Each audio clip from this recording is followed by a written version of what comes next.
This video is one I've wanted to make for a while now.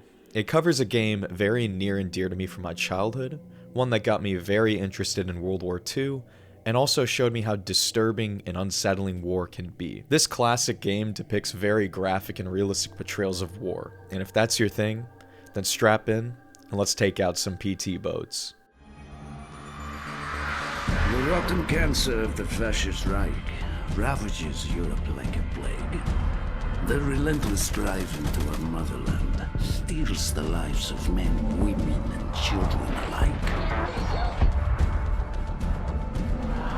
The arrogance of their leaders is matched only by the brutality of their soldiers. These are the darkest days of the Nazi occupation of Stalingrad.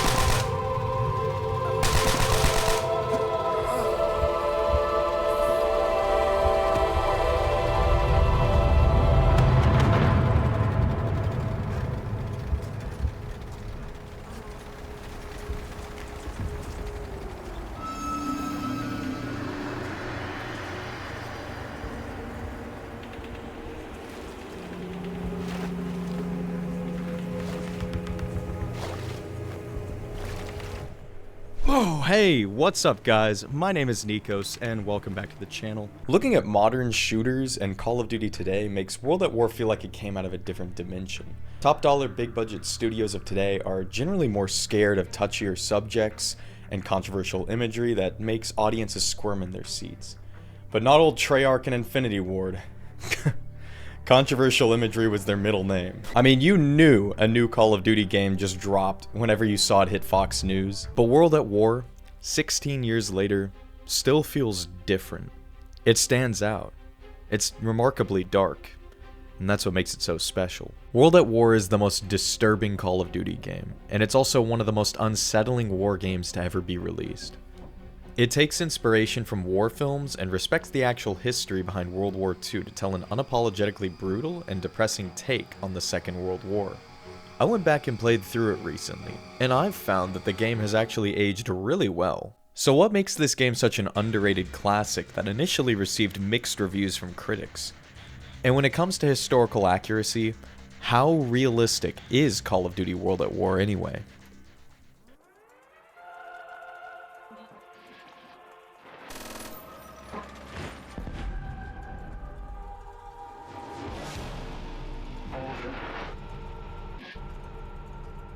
First of all, this intro, when you boot up the game, is just...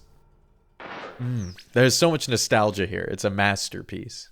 Without even playing a single level, you know what this game's all about. This shit is creepy as hell.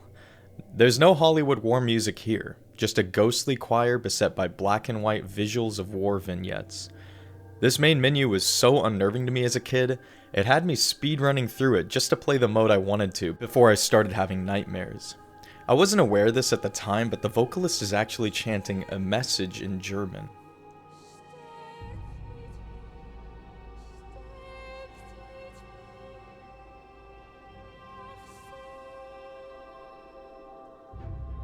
Yeah, this is creepy. The setting of this game's story and multiplayer takes place across two different theaters, the Pacific Theater and the Eastern Front. I'm going to start with the game's story, which I played through fully before deciding to run it all the way through on Veteran, because I'm a psychopath and wanted to see if it was as hard as I remember. Spoilers, it's pretty damn hard. On the hardest difficulty, the game definitely feels the most realistic. If you want to be as realistic as possible when you play this game and get a really unique experience, play it on Veteran. You die in a few hits, and you spend half the game recovering health behind cover. Don't get too comfy behind that rock, though. A couple thousand grenades will make their way to you like homing missiles.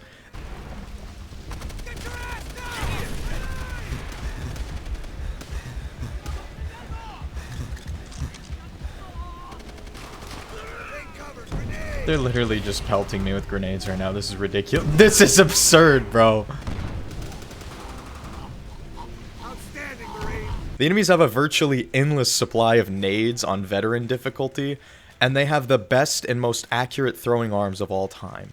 I died to grenade spam more times than I can count. It got to the point where I could predict when the enemy was going to start throwing them, so I could just throw them back. I started to develop grenade PTSD. It was bad. The story mode flips and flops between two different perspectives. The first one is a United States Marine fighting the Japanese in the island hopping campaign, and the second one is a Soviet soldier pit against the German army, or Wehrmacht. Let's recap this game's story and find out why it's so memorable, and also see what hidden details lie underneath the surface. You think because you say nothing, you are strong? Yeah, the Japanese don't really respect the laws of war, and this checks out with reality. The soldiers and civilians of the Japanese Empire displayed crazed fanaticism. They would fight to the death and sacrifice everything for their emperor. Some of the worst crimes against humanity were committed by the Imperial Japanese Army in World War II. To start this game off, Roebuck and Sullivan rescue you to assist them in destroying the base on Macon Atoll.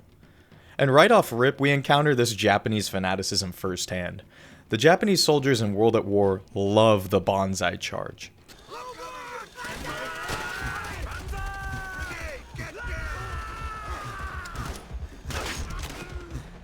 It's an attack where soldiers throw out their desire to live and charge you with fixed bayonets. All the while they'll be screaming and hollering, and it's genuinely kind of terrifying when they start doing this. You start to get freaked out, especially when you're low on health. The moment you hear Banzai shouted through the bushes and you're hiding behind a rock is just, nah, you better run. Throughout the campaign across these Japanese islands, the enemy soldiers employ trickery and traps. They lie in wait in the grass, snipe from trees, and set grenades on our dead. Smoking check for survivors. He's all snarled up on something. Shit! Grenade!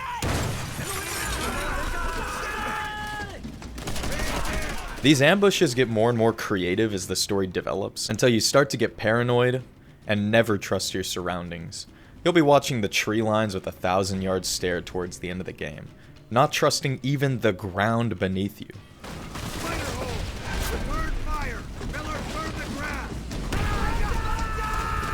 The enemy is relentlessly crafty. Years after the raid on Macon, we're heading up an all-out assault on Peleliu Island. No POWs to rescue this time. Here's my favorite part of World at War when it comes to historical immersion. Briefings play out as cutscenes between each level. These are insane. The dedication to making these is unreal. Treyarch went out of their way to animate maps and infographics, all to teach the player about the historical context behind each level. Real war footage gets blended in to blur the lines between the game and reality. And some of this footage is particularly dark, involving executions, vicious warfare, and even some particularly infamous political figures. And by that I mean the infamous Mustache Man. Both of them. All these infographics and details teach the player about the historical context of each level. It is actually amazing. These briefings punch far above their weight and help make World at War such an engaging way to learn about World War II. Casualty statistics are listed, and the miserable lifestyle of the soldiers are explained in excruciating detail. They do such a good job of making you feel thankful you didn't have to fight in the real war. The cutscenes are extremely refined and polished, and are also narrated by the characters from the game's story, who are already some very talented actors, and we'll talk about them more here in a moment. It's pretty clear that World at War is influenced by war films, especially the more grittier ones. Not only do you get an achievement for saving a Private Ryan from the first level, but the next level at the landings on Peleliu Island is just as chaotic as the D-Day landing scene from the film.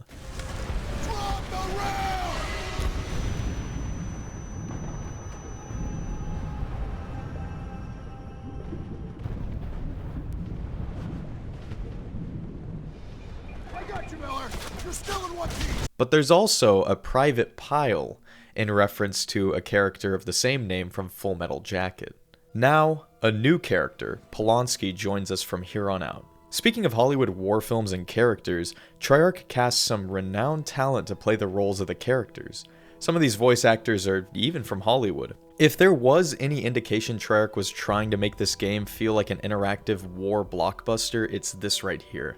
They are so dedicated to capturing lifelike performances that they hired folks from Hollywood as well as other talented voice actors. Not to mention the epic scale of the gunfights and harrowing scripted sections make this game feel like a big budget war film. But while we're talking about the gunfights, the part of World at War that stuck with me the most as a kid is how gruesome the game is. Shit. Put him down! Higher caliber weapons dismember limbs and tear flesh and bone.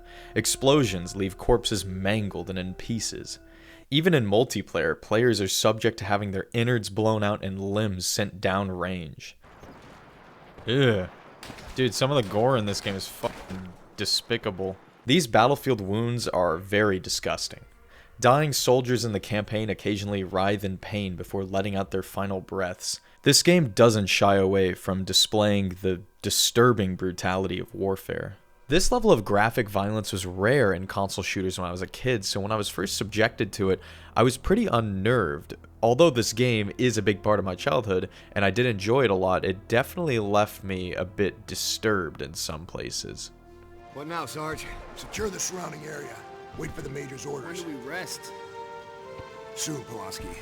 Soon.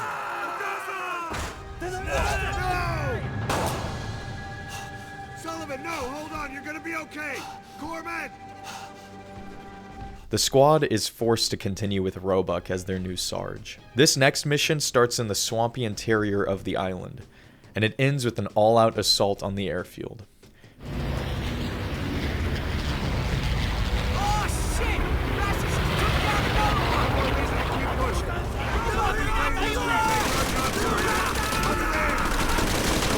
By this point, you've experienced like 20 Japanese ambushes, and nothing phases you anymore.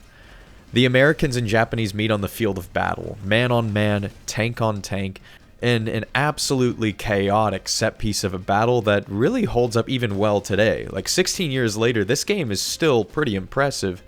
There's several of these massive chaotic set pieces and battles in the story, and they still blow me away. It blows my mind everything they've managed to capture from the war on screen.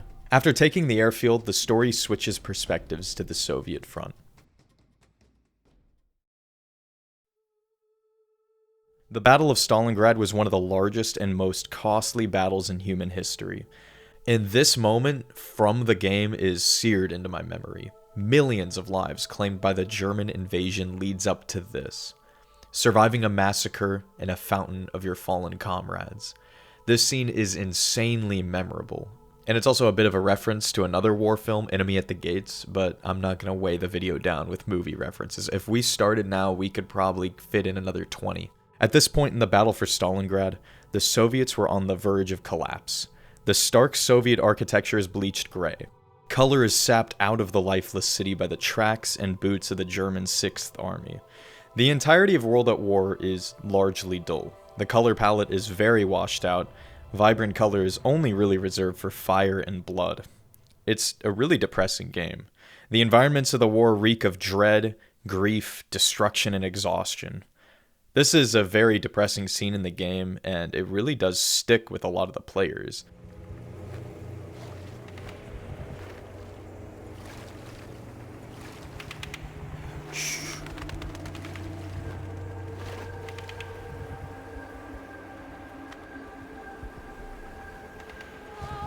I need your help.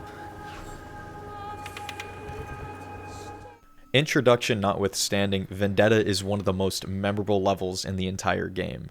Here, we meet Sergeant Reznov amidst the dead in a fountain in the Red Square. Reznov is such a good character, and he is actually played by Gary Oldman. He employs you, Dmitry Petrenko, to be his sniper. Reznov intends to avenge the hell brought onto his people. And watch the road. Momodak in the car is General Heinrich Amsel, architect of Stalingrad's misery. He is responsible for the cold-blooded murder of men, women, and children. Not just here, but throughout the motherland. For 3 days, I have hunted him. For 3 days, luck alone has saved his wretched life. Reznov is the best character in the entire game. Oldman's performance is so memorable and lovable. He plays the role of a grizzled Soviet so well. Dude, this character makes the Soviet campaign. I'm not even joking. The main menu music plays out again as we crawl amongst the dead and creep throughout the streets in this stealthy sniper mission. The way this song sounds, it feels like the ghosts of the dead are haunting us. It's crazy. Ready? Shoot! Now! Again!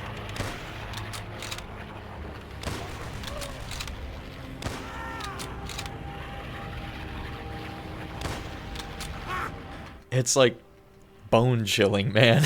I don't know how to explain. This game makes me feel so many things, and that's why it's such an absolute banger. Nazi flags and soldiers litter the ruined streets.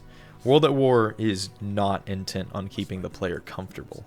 The story mode dissects this war and lays all the ugly parts bare. I swear, this game could never come out today. The two of you sneak through the abandoned streets to hunt down Amsel. For days, I've crept through shadows like a rat. This place once echoed with conversations of friends and lovers. No longer. Mark my words, comrade. One day things would change. We would take the fight to their land, to their people, to their blood. We can use this building to flank his route. Sniper! Get inside now! There's even a sniper duel that is way harder than anything you would expect from a Call of Duty game. Especially on Veteran, this part is extremely hard. It's such an awesome scripted section. The enemy sniper uses decoys and moves from window to window to surprise you. And on Veteran, you have to hit him multiple times just so you could take him out, because Reznov claims that you just grazed him, or you only wounded him. I shot him in the face, bro. All that joking aside, it makes this section so interesting and so much fun. Meet the German Wehrmacht, equal parts uncaring and vicious as the Japanese, but instead, the Germans are far more calculated. They use more fancy weapons like more types of machine guns, assault rifles, bazookas, even heavier armored tanks. While the Imperial Japanese do have less sophisticated equipment, they match up to the Germans through their sheer determination and bloodthirst driven by devotion and faith to their empire. This doesn't just mix up the gameplay between the two perspectives in the story mode, but also serves as a bit of a glimpse into some historical accuracy based on how both these factions fought in the real war. This mission flips into all-out war when you link up with some comrades and stage an assault on the German base. Anyone standing nearby. Excellent aim, Dimitri! Give covering fire to our comrades below! This draws out Amsel.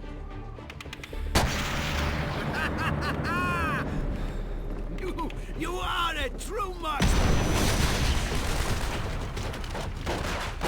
They will be coming for us! We must go! Quickly! Before they start fire again! Oh!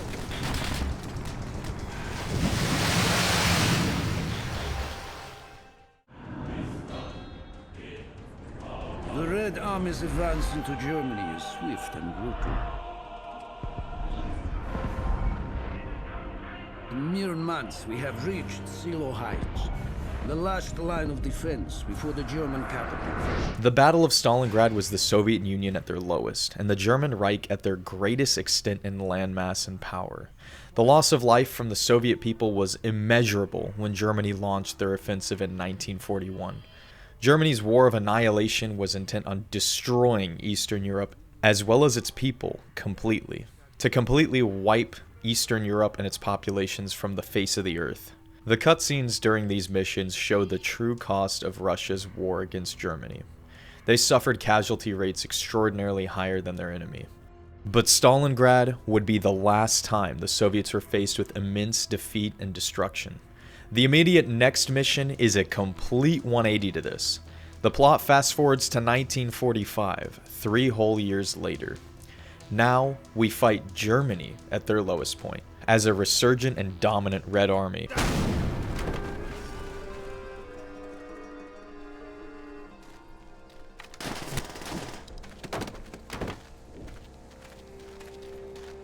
Dmitri, finish those rats!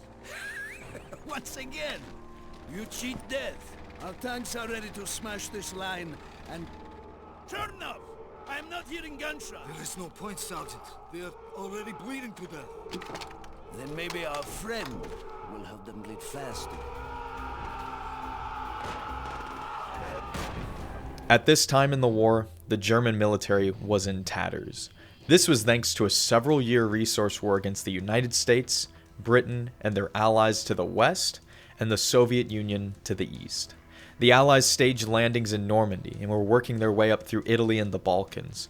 Germany's allies in Europe had surrendered or switched sides completely at this point in the war.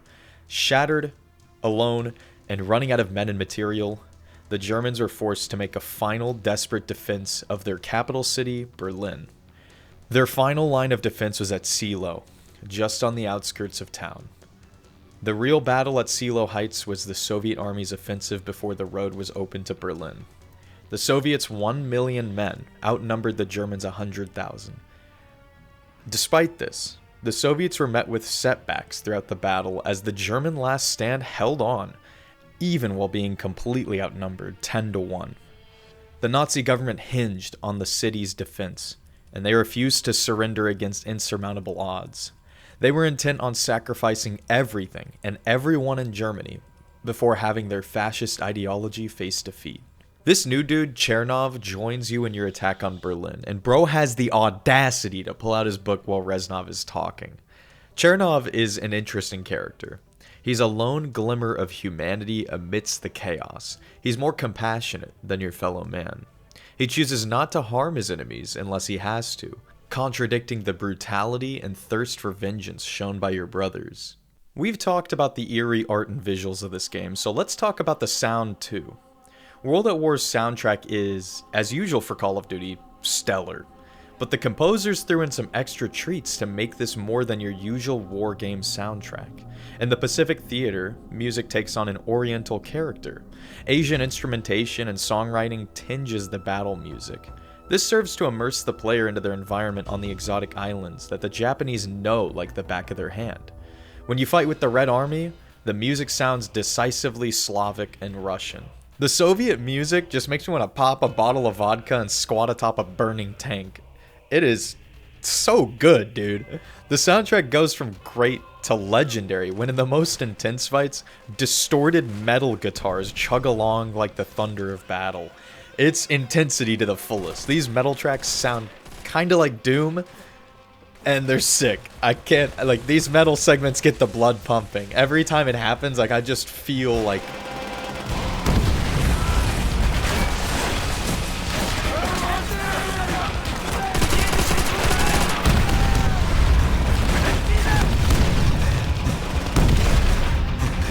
I feel invincible, and then I get shot twice and die instantly, or catch a grenade and blow up.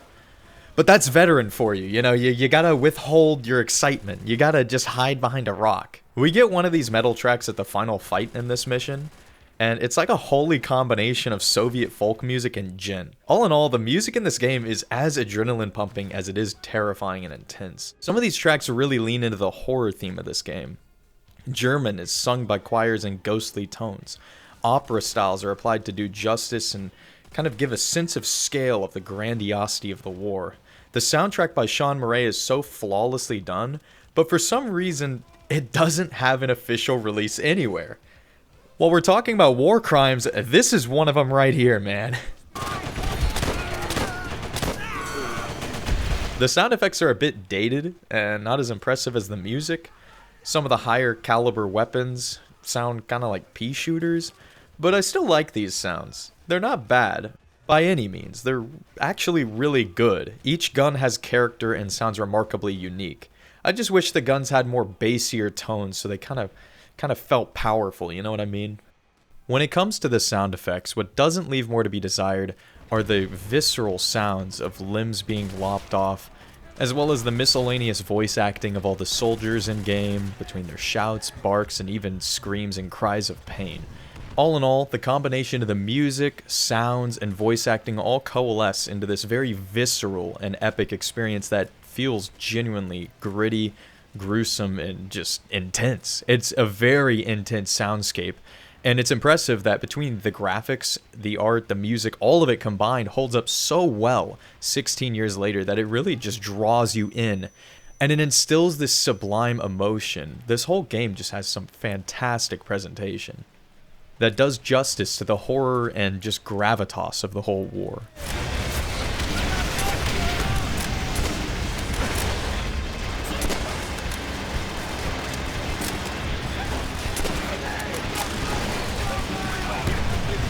At the end of the mission, the first German defensive line at Seelow is completely routed.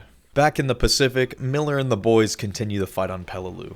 Japan won't let the island go without a fight. They straight up refuse to surrender. The next 2 missions lead up to a fight through the jungle to silence the cannons that gave your men hell in the second mission, where your boys staged that iconic beach landing. A fight for this tiny rock in the ocean lapsed 4 whole missions. And with that, the devs got the point across. The battle for Peleliu took far longer than it should have, and was way bloodier than anticipated. Call it in.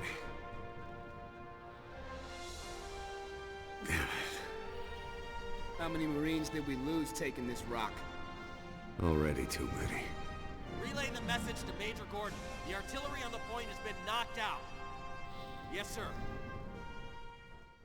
Now comes the wildest level in Call of Duty, the tank mission. I always forget about this level when I think of the game, and I don't know of any other Call of Duty games that have levels where you drive a tank, so this is pretty special. Dmitry and the gang pilot a T-34 Soviet battle tank. Why would a couple of infantrymen that aren't qualified to use a tank be in a tank right now? Shut up. Anyway, this level's like an arcade section. You drive and shoot the tank just like if you were in Battlefield or Halo. The main gun sends bloody chunks of dead German hamburger helpers sailing, and interestingly, the secondary gun is not a machine gun. It's a hull-mounted flamethrower. Strange choice, but I'd argue it's actually kind of awesome and perfectly fitting. The flamethrower is a hellish and cruel weapon, so it's perfect for the themes of this game. Also, I'm proud to mention, I pulled off the world's first 360 tank scope.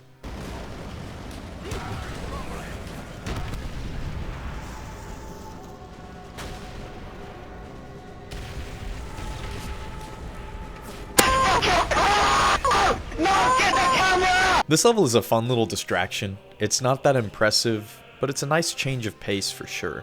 You get to single-handedly smash armies of King Tigers and Panthers in a tank that has rechargeable health and invulnerable tracks. This mission is just long enough that it doesn't overstay its welcome, and I wonder if they included it in part to give you a tutorial for the tanks that you can drive in multiplayer. Yeah, there are some multiplayer maps that were big enough that they included the ability to drive tanks. I personally think this is really awesome. They wanted to make the multiplayer feel like a war, but for some reason this feature didn't carry through to future Call of Duties and died here. Pretty strange. We wouldn't see vehicles in Call of Duty multiplayer until Call of Duty Modern Warfare 2019, so this is an interesting little gem. With Seelow's defensive line broken, we enter Berlin. Commissars shout patriotic motherland-loving speeches to usher forth waves of peasant soldiers that are thirsty for vengeance. The Fuhrer's birthday! A barrage of Katyusha rockets will tear Berlin to pieces! With your bullets! With your bayonets! With your bare hands! Do the same to their wretched soldiers!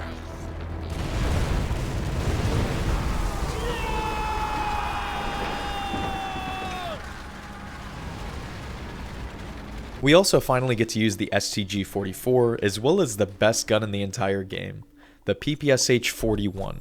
A submachine gun so loved, it was nicknamed Papasha by its users, which translated from Russian means daddy. These two automatic weapons are peak, and anytime you find them, grab them both. They're going to hard carry you through veteran. You need them. If you can't find them, at least pick up an FG-42. That's also a fantastic gun in this game. Every point of German resistance is crushed. Surrendering Germans are executed without mercy. Move, you pigs! Face us, you cowards! Die! Bitte! Wir geben uns! Bitte! Bitte! Ich bitte Sie! The same brutality shown to the Russian people has swung back around. Given the opportunity, the Soviet soldiers choose violence. As Ring of Steel draws to a close, you and your men stalk through a ruined insane asylum. It's incredibly creepy. Abandoned hospitals like this give me the heebie-jeebies, and here, with the ambience and music, this area is spooky.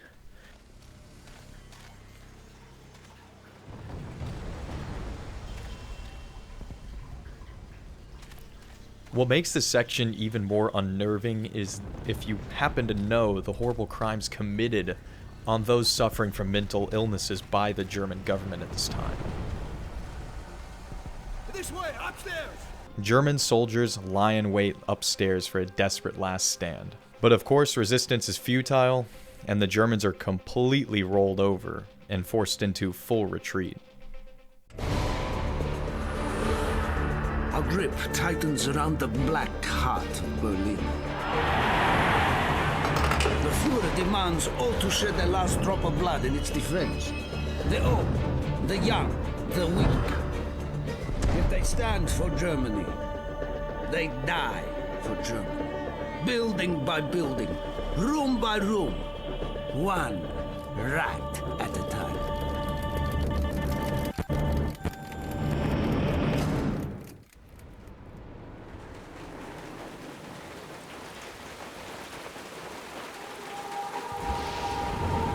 Dimitri, are you ready? Töten Sie mich nicht! He wants mercy! You do not deserve mercy! What mercy did you show to our people? Die. Wait! He may help us! He can die for us! Mudak! This is not war! This is murder! This is how you end a war, Chernobyl! This is madness! A rockets are dead in the city of war! Get inside!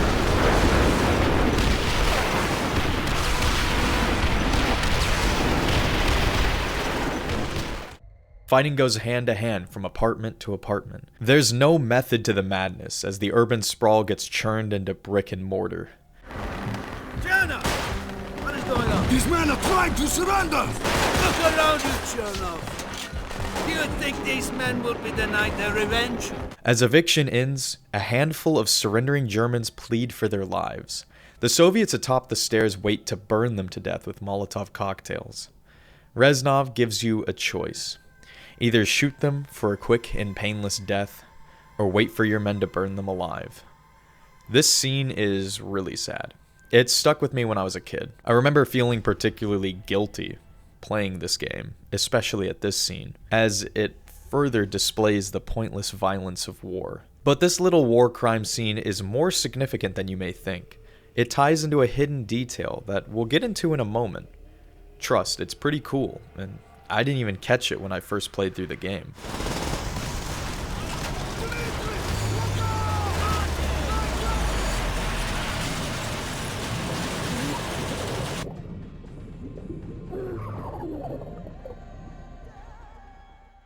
The subway is flooded, just like was done in history in a German effort to leave nothing useful behind in Berlin. Hitler was intent on burning Germany down with him, so he had infrastructure, subway systems, and everything that his dying government could get their hands on destroyed. Take out those fucking BT bombs! They're our biggest threat right now! This gets too risky. Should we abort?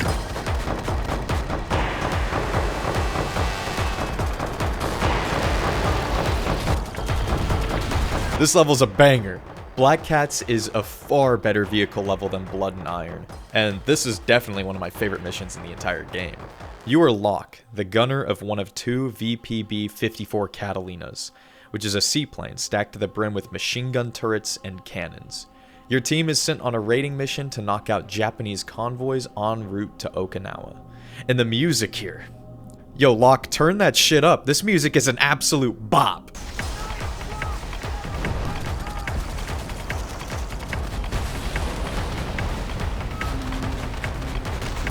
With the enemy merchant fleet destroyed, An American fleet nearby is attacked by the Japanese, so your team diverts to rescue sailors abandoned at sea.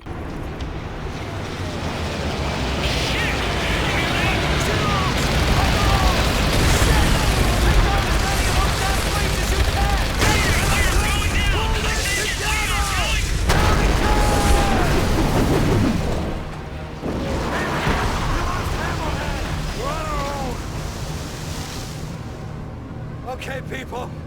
The fleet still needs our help. Anyone want to back out? Didn't think so. Going into a hot zone. I want everyone sharp and ready for anything. Bastards wiped out most of our ships. Holy shit! You think anyone's gonna be alive down there? Well, I see multiple casualties in the water. Shit! Poor bastards. You can rescue up to 4 sailors as you fight off Zeros and PT boats. I hadn't played this game in probably like 8 years, so when the kamikaze pilots start smacking their planes into your warships, the sound they make is... This scene is so well done, it had my jaw dropped. It's terrifying, it's pure pandemonium. It's complete chaos and shows the terror of these Japanese suicide attacks. Divine Wind is the translation for kamikaze. It was a last-ditch strategy committed by the Japanese air wings towards the end of the war. These pilots practically turned themselves into human-operated torpedoes, and Japanese war industry began even developing human-operated missiles meant specifically for these attacks.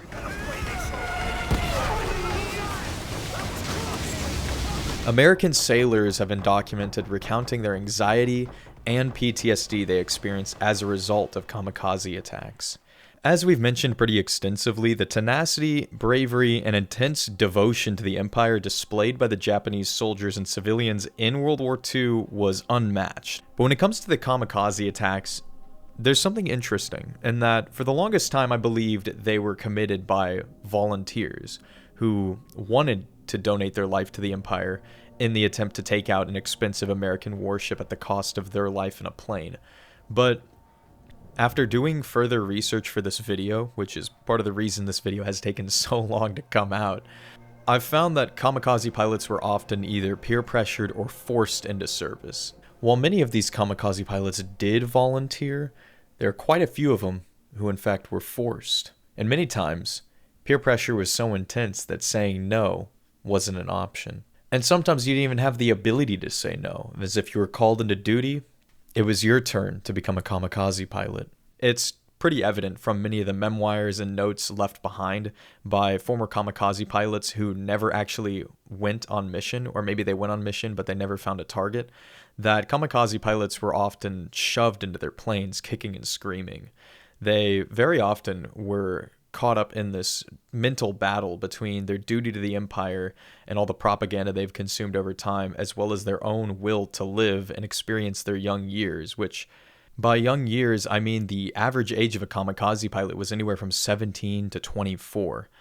This is genuinely disturbing and pretty depressing, considering many of them were forced into duty, and very often before going on these attacks, when they went to hunt for American and Allied warships, they would hold a sort of funeral ceremony with their fellow airmen, where they'd write letters back to friends and loved ones, share prayers, and have some drinks, and then they'd go off to their mission.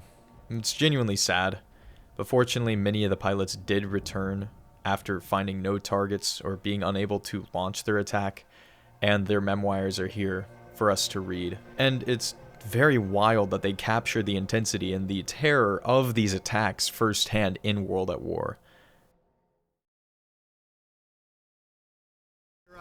We're moving out. What's the skinny? Major Gordon's ordered another attack on the enemy stronghold beyond this ridge. Any word on supplies? They're coming. When? Just get up the hill, Polanski. The gang has reached Okinawa, an island very close to the Japanese mainland. Okay, this level sucks. It's the hardest and most tedious mission in the entire game. I played through it on the hardest difficulty, like I mentioned, and it is unfair. It's annoying. There's like millions of enemies, especially at the end section. They're everywhere. And boy, do they like their grenades.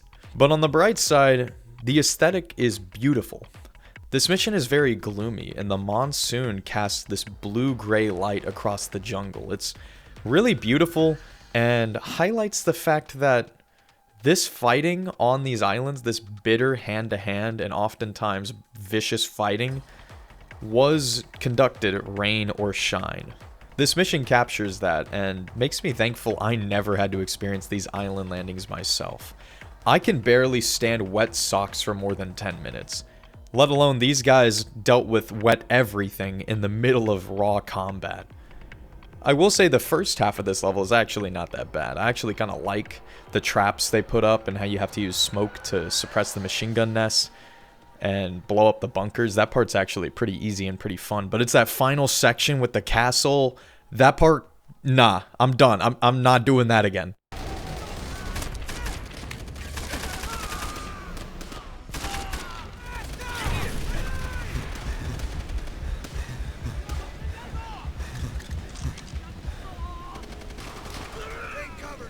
They're literally just pelting me with grenades right now. This is ridiculous. This is absurd, bro.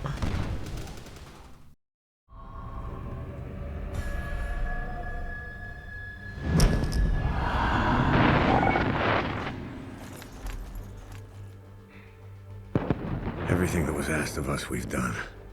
Every night, we lay in a filthy foxhole praying the enemy won't slit our throats. Every day we've spent crawling through the mud and the dirt while bullets whistle all around. But this is the last time we're going to have to put our lives on the line. This is the enemy's last stand. When we take Shuri Castle, we go home. All of us. The final mission in the Pacific Theater holds nothing back. Surprise attacks, tree snipers, spider holes, you name it. Every single surprise attack the Japanese are capable of, they pull off here. And when the Marines take Shuri Castle, the war in the Pacific will almost be over. Grab a mortar shell and throw it! As the mission comes to a close, surrendering Japanese men leave you with a choice. Here they come! Polanski, search him. On the ground now! Keep those hands up!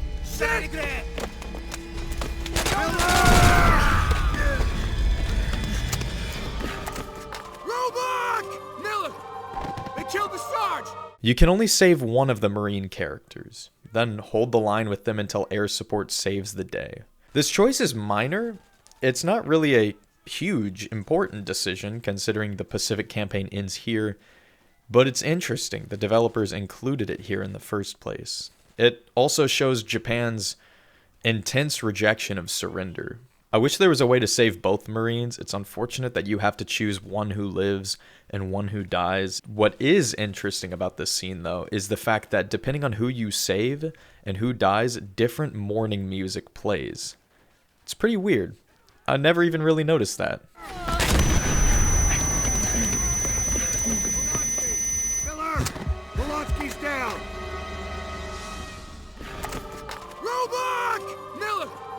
They killed the Sarge! But now the campaign in the Pacific is over. All that remains is the finale to the Soviet campaign. Damn. We made it. We did it. It's over. You will be okay! You hear me? They flooded their own metro in an effort to kill us, Dmitri. Which do you think will lead us home?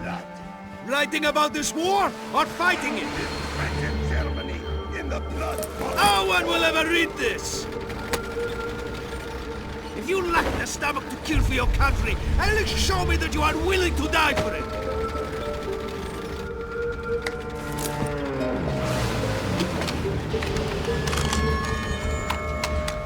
This is it. The final push to the Reichstag, the parliament building of the Nazi government. The Wehrmacht is willing to fight to the last man to defend their wretched ideology in vain. Their deserters dangle from trees as the once prosperous capital city burns down around them. They choose to fight to the last man.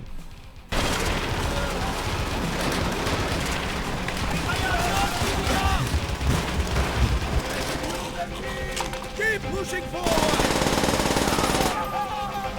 Wait for the signal! It is almost over!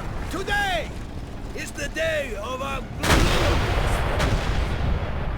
for ourselves And for Mother Russia.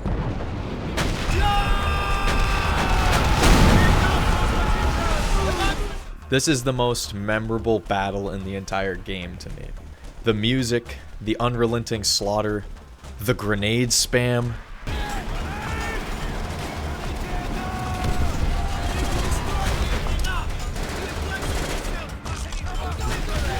The sky is choked with soot and the thunder of warfare.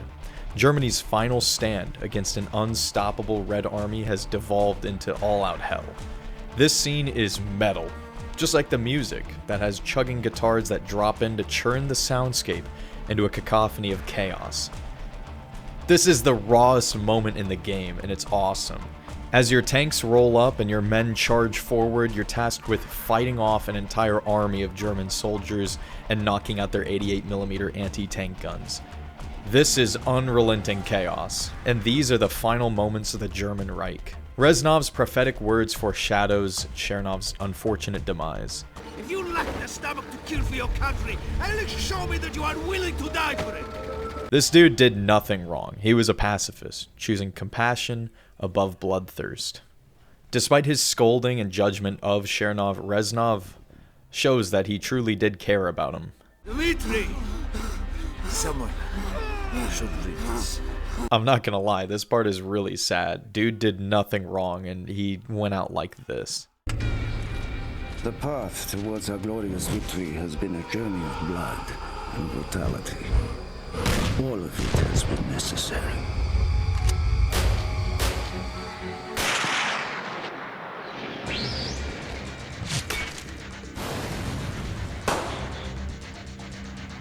When the flag of our motherland flies atop the Reichstag, all of Berlin will know that the evil of the fascist Reich has been wiped from the face of the earth.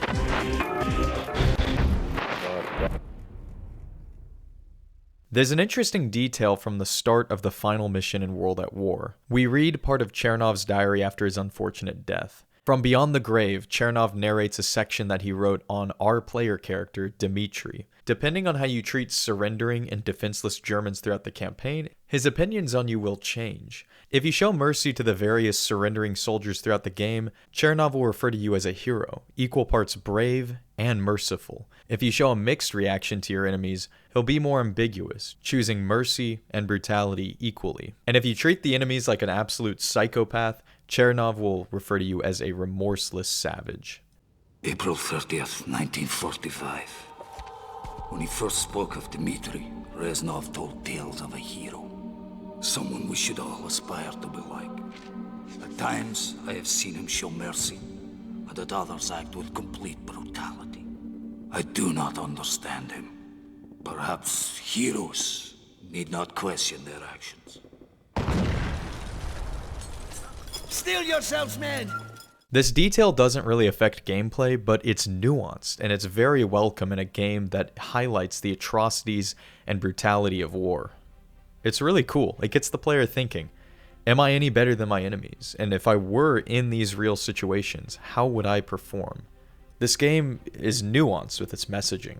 The Soviet campaign accurately depicts the brutality of both the German and the Soviet armies, and it adds a touch of humanity to this gritty war story. These war crime scenes leave you asking questions about the war. The game wants you to feel something, anything aside from just pointless slaughter, and view the war not from a perspective of a righteous war fought to destroy evil, but instead a chaotic mess of moral grays and hellish moments, with small glimmers of humanity buried between. They wanted to appropriately frame the war how it was experienced for hundreds of millions of lives. They have nowhere to go! Move up! Clear a path for the flag! Claim our victory!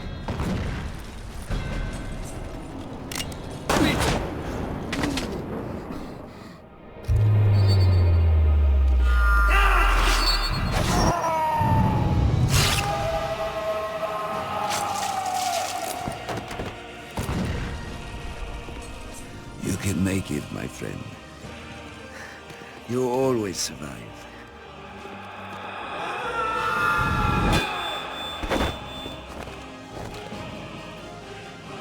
The honor should be yours.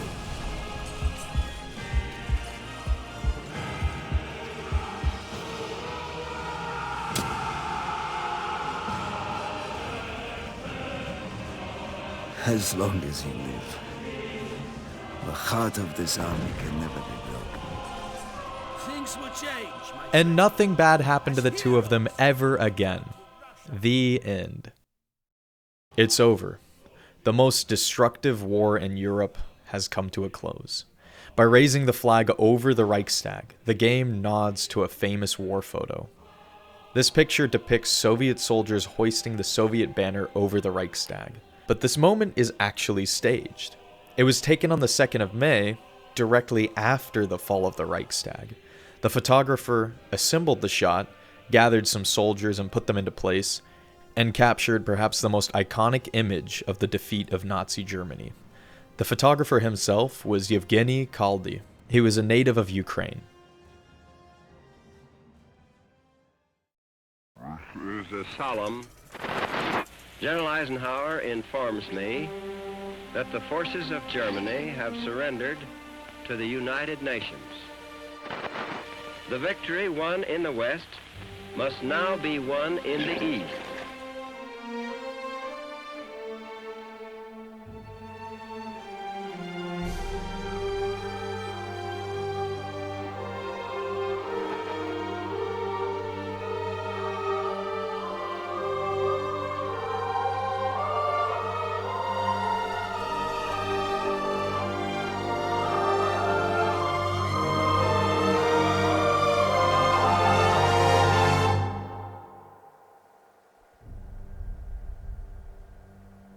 Gathered here, representatives of the major warring powers, to conclude a solemn agreement whereby peace may be restored.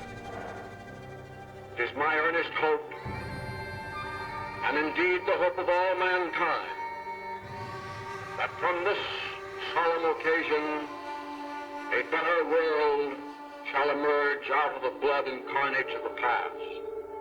A world founded upon faith and understanding of man and the fulfillment of his most cherished wish for freedom, tolerance, and justice.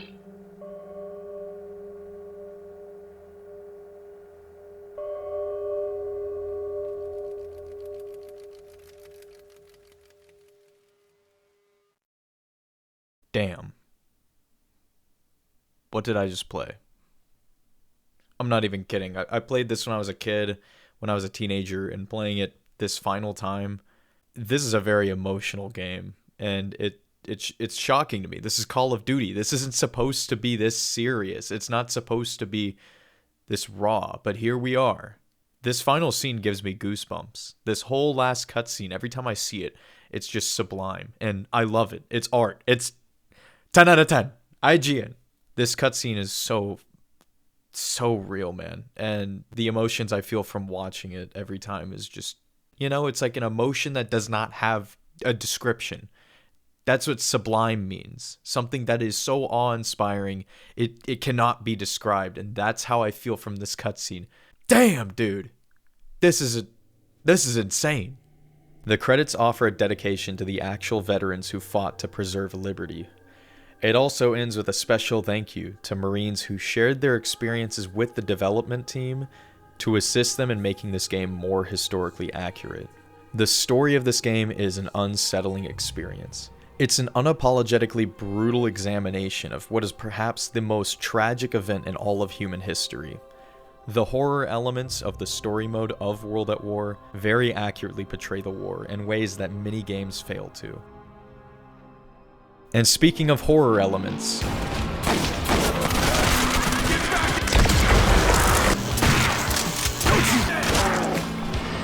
a lot prettier than us. Got these brain bags.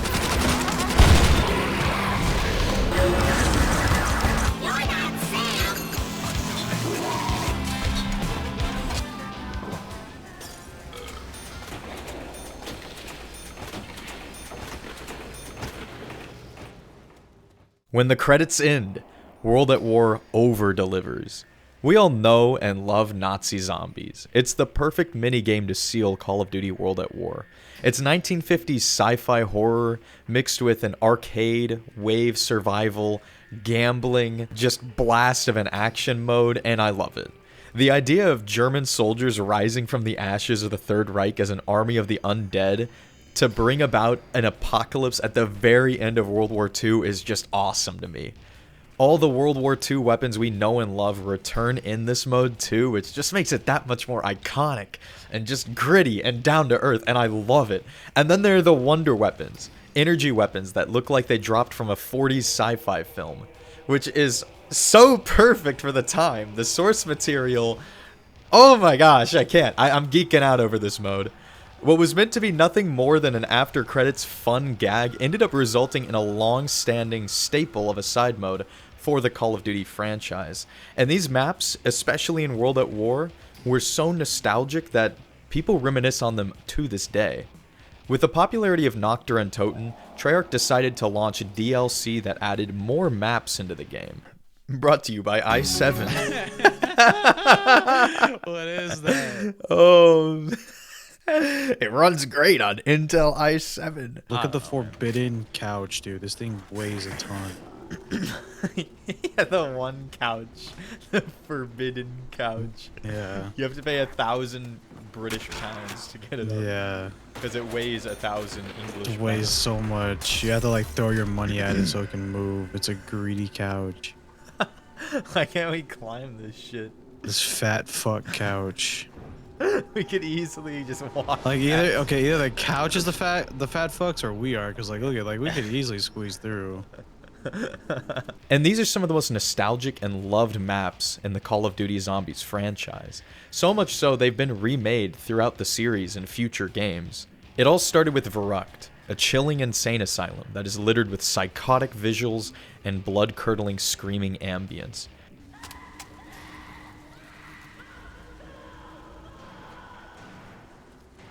This level, it creeped me out as a kid. All the operating tables and the saws and sorts of torture devices. This shit is frickin' bone-chilling, and I love this map. To this day, it is genuinely freaky. You feel claustrophobic, you feel trapped in the small maze-like halls, the kitchen, the wild scribbles of blood all over the walls. I can't with this map. It is so legendary. With this map came Perca-Cola machines, the power mechanic, and traps. It was a solid step up from Nocturne and Toten, but it did leave some to be desired, which was answered in the next map. Yo, there's maggots here. Look it. Wow. Dinner. Dinner. It's like a gift. You know Pornhub's named after Cornelius Huber, right?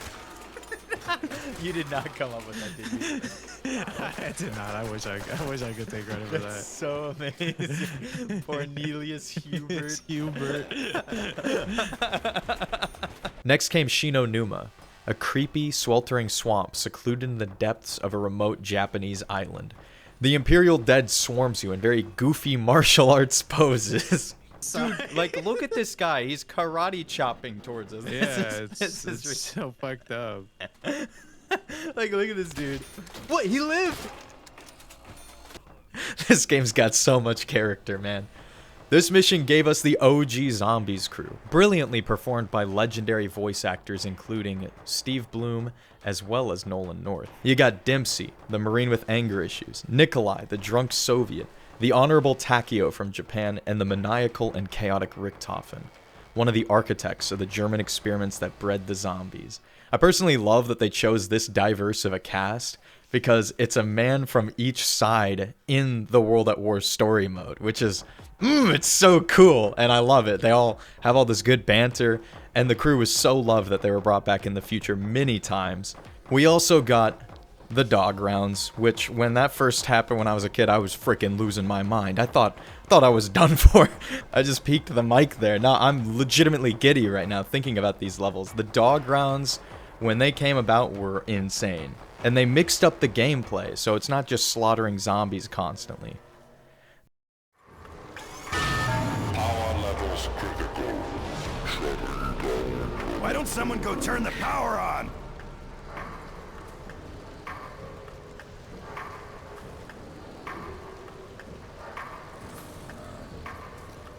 Then came the finale to the World at War Zombies saga. Derice, the factory where it all began. This map is spooky. An eclipse hangs in the sky as you hear a broken clock continuously click away as the zombies approach you from holes in the walls of a 40s evil science laboratory. It is so sick, man. This map didn't just have a very iconic aesthetic, it also came with pack-a-punch, teleporters, new power-ups. It was the ultimate World at War Zombies map. I'm making some white meat stew. As the Zombies mode developed in World at War, the community began finding dozens of Easter eggs littered across these maps, giving mysterious clues into the story and lore of the zombies and what caused the outbreak. There were secret radios on Shinonuma that played terrifying accounts of regular soldiers in combat against the zombie hordes in this upside-down, alternate history of World War II with the undead. Then there were the absolute banger metal tracks that served as Easter egg music throughout the maps that required some little tricks you had to pull off to make these songs play in-game. And the mysterious Element 115, which was alluded to in secret audio recordings. Stand up. Stand up! You up, freak bag! Good. Look at me. Over here. Good. Now walk forward. This had the community losing their minds over secrets and Easter eggs, and more importantly, the mysterious lore behind the zombies mode. I specifically remember falling into the whole story of Samantha, which is the ghost girl who controls the undead and started this whole mess. One video that also stuck with me involved this lore, where I found this on old YouTube. It was a secrets revealed video of sorts, where the player walked around Derice solving a fake Easter egg, you know, building suspense until, boom, screamer jump scare. Man, you just don't get that from AAA gaming communities anymore. Zombies was awesome. It was originally proposed to be a little joke hidden by the developers, but had become a community phenomenon. It was a side mode that perfectly enriched both the multiplayer and story modes. It was a sort of trinity between the three modes that really made this game feel like a complete product. It also adequately falls into the story mode's same horrific themes. What with zombies, gore flying everywhere, and all sorts of terrifying science laboratories. It's just awesome, honestly. Also, I didn't know where to put this, but I figured I'd talk about it. There's an Easter egg in the campaign where after jumping in a couple of puddles on the Little Resistance mission, you are granted a ray gun from the Zombies mode, so you could use it against the Japanese in the rest of the mission. I did not believe this when my friends told me about it after school one day, but after they showed it to me, I lost my mind. Dog, this game is so sick! Now, we talk about the most underrated part of World at War, the multiplayer. Unfortunately, there's not a lot of servers that are running on Steam nowadays. Also, old Call of Duty games have been largely abandoned by Activision and Treyarch, which has led to a bunch of rampant hacking and cheating, and I was having trouble even joining a server until I downloaded Plutonium. The free community-made launcher allows you to play your copy of World at War with an impressive anti-cheat, new moderated servers, and more. And best of all, finally, there's an FOV slider. Now we are cooking. I called the boys, and I got them to join me. Oh my...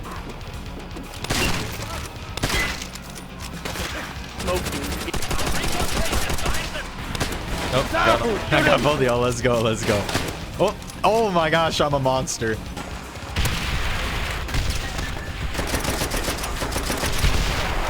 There's still a tiny but lively community of players. World at War multiplayer is largely an extension of Call of Duty 4's very popular and revolutionary multiplayer mode. There are 3 kill streaks, create a class with 3 perks, but this time, there's also a vehicle perk that benefits the tanks you drive. Like I mentioned earlier, there are some maps large enough that they allow you to drive around T-34s and Panzer IVs. You unlock weapons and earn achievements as you level up. It's the classic progression system we all know and love. There's map voting, post-game lobbies, and more. Unfortunately, Martyrdom was in the game.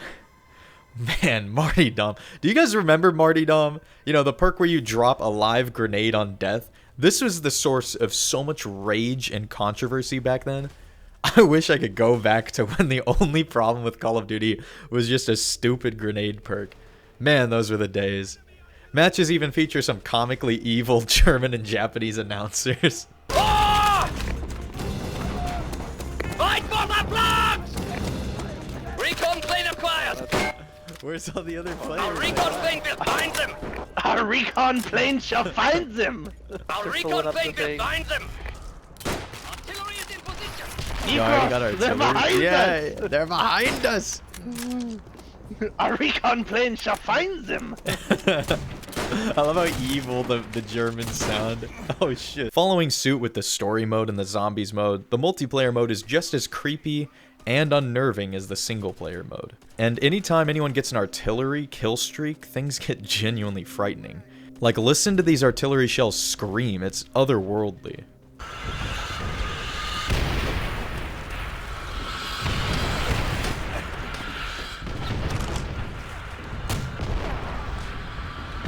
The washed out art style builds up some gloomy environments in these maps. It's amazing that they kept the themes and style from the story mode and the rest of the game and packaged it into the multiplayer. It's surreal playing World at War in 2025, considering how far the franchise has devolved since this game. The identity and gritty environment of the story is carried through to the multiplayer in a way that is not heard of anymore in Call of Duty. It's a franchise that today is fraught with microtransactions, battle passes, trend chasing modes, and now AI art. Gross. In this game, we get raw history, with symbols and flags that would never be seen in AAA games today. It has me wondering why games meant for adults have gone so family-friendly these days. Modern Call of Duty is rated M for mature, right?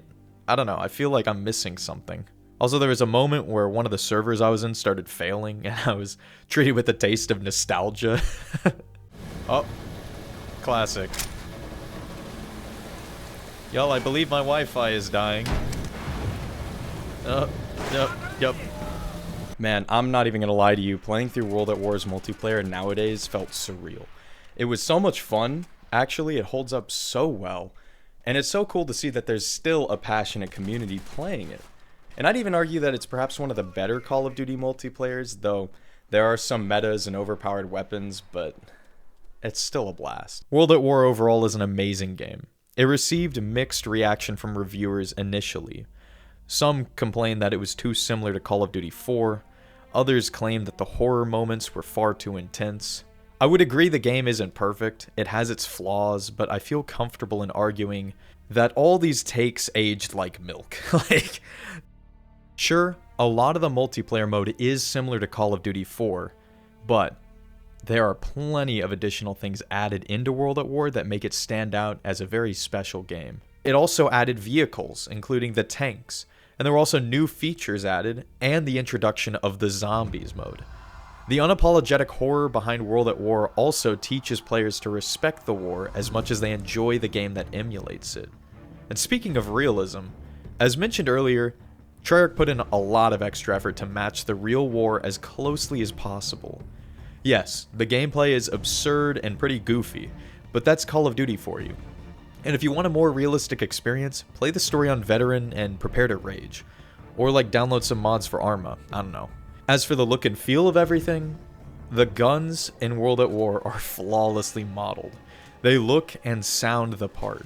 I was surprised to see most of the weapons are very accurate to their real-life counterparts as well.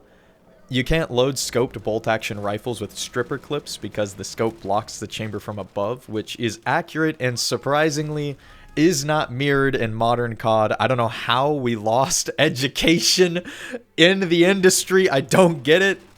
But the other weapons behave how they should too. The MP40 has a slower fire rate.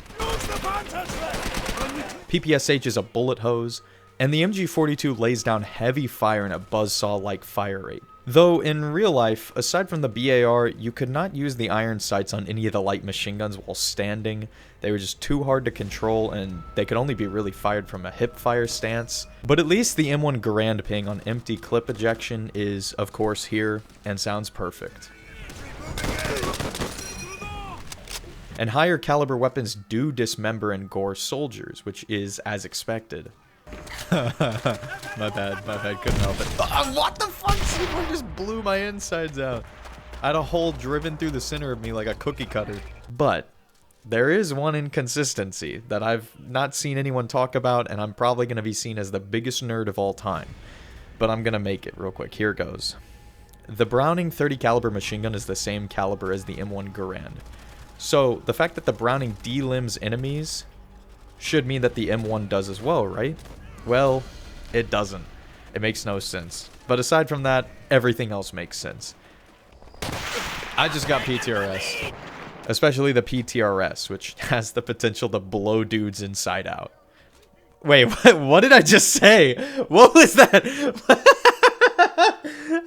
I scripted this. Okay, I'm gonna retake this. The PTR... Guys, I've been recording this for hours. The PTRS has the potential to do significant damage to the human body. And so do grenades and other explosives. The dismemberment mechanics, they check out. They're accurate to reality. On the flip side, not very accurate to reality are the tanks in this game. In the story mode, enemy tanks drive around all goofy, way too close to enemy infantry. It's almost like they want to get killed. Also, they operate off health bars.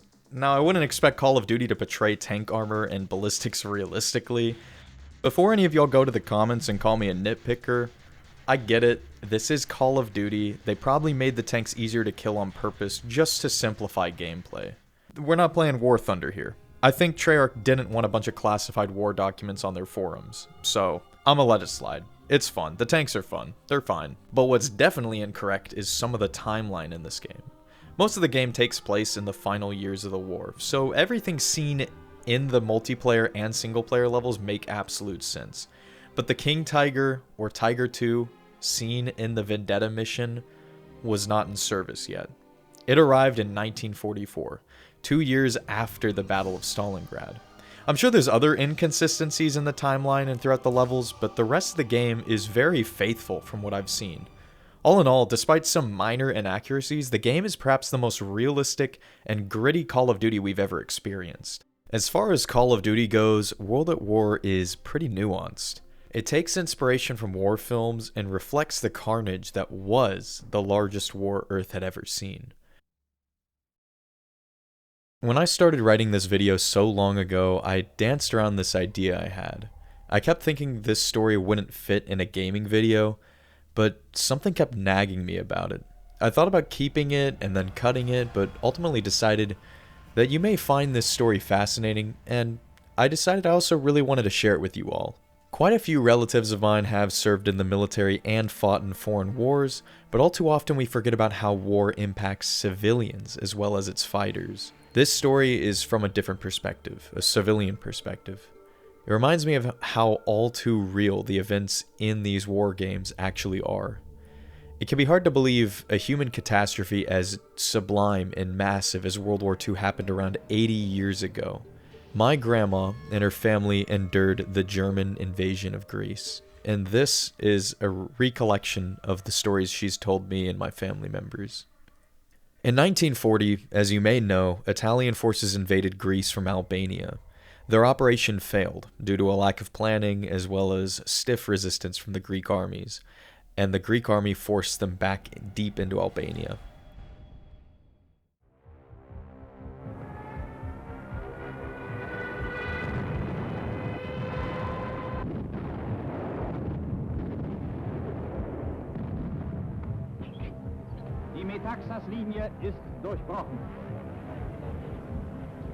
To bail out their allies, the Germans invaded the Balkans, including Greece, in 1941.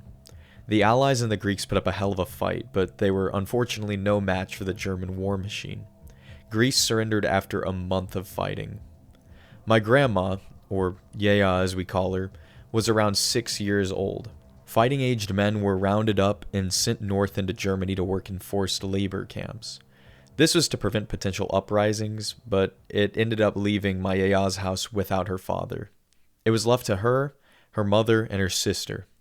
Famine ran rampant throughout Greece during the German occupation, and the family struggled to survive as they lived with starvation on a daily basis. One day, they heard gunfire outside, and my yaya and her mom went to investigate. They watched as a young partisan ran and leapt across the rooftops. German soldiers eventually hit him, and he fell off one of the roofs. When the two of them got closer to investigate, a couple of Germans on patrol pointed their machine guns at them and shouted at them. Her mom grabbed her and backed the two of them away, pleading them not to shoot, and when they got back home, the experience was so frightening that when her mom tried to get her daughter some water, she spilled it all over her. I'm not sure why this detail stuck with my grandma so much, but she repeats it very often. Maybe because as a kid, seeing your parents frightened is not a very good sight. It tells you something seriously bad is wrong. The memories of these soldiers, too, really stuck with her. She recalls how terrified she was at the time, and it's like she recounts a perfect visual of the event every time she tells it. In another notable event, an Italian officer visited the house, long after German soldiers already searched it for weapons. The Italian saw how starved the family was. He pitied them, showing a glimpse of humanity, and decided to leave them a can of sardines before turning to leave. The family, faced with starvation, left the can completely unopened. They feared it was a test. Maybe the Italian would return to come get his can back. And I'm actually not sure if they ever opened this can, even until the war ended.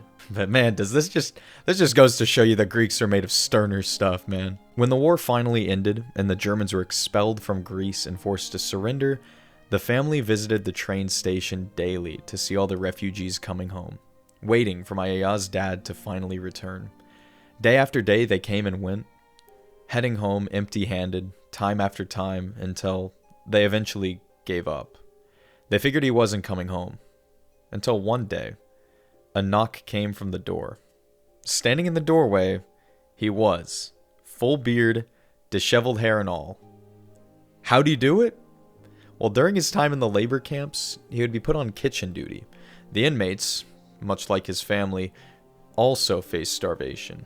He was tasked with peeling potatoes, and he would feed on the scraps and potato peels to survive. When the camp was liberated as the war came to a close, he simply walked out. He just left, and he kept walking. He trekked across the abandoned German countryside. Civilians had fled their homes en masse as the Allied armies approached, leaving behind whole villages of empty homes and businesses. He grabbed a backpack and began looting supplies and materials from the houses. Food, trinkets, you name it. House to house, he headed south until the backpack became absolutely filled to the brim. He then would decide to grab new things and leave old ones behind as he went. And eventually, he reached a train station and took it back to Athens. Although the war ended with Greece being free from their German oppressors and everyone in my family fortunately surviving this terrible ordeal, the memories of the German occupation and bitterness from World War II still lingers across Greece, especially in those who suffered from it. And you can't blame them considering how absolutely terrible their living conditions were under this military occupation. Couple that with the loss of loved ones and livelihoods, and you have scars that linger for generations.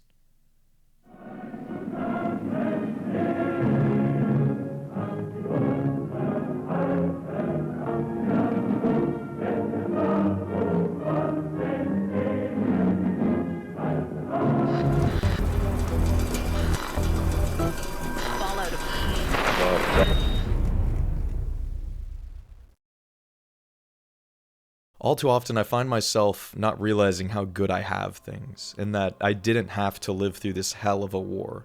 And this is what my yaya and her family, relatives not even that far in the past, had to survive through.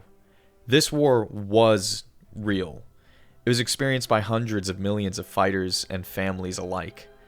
I always found the world wars fascinating as a kid, but as I got older, I only now began to realize the terrible tragedies behind them.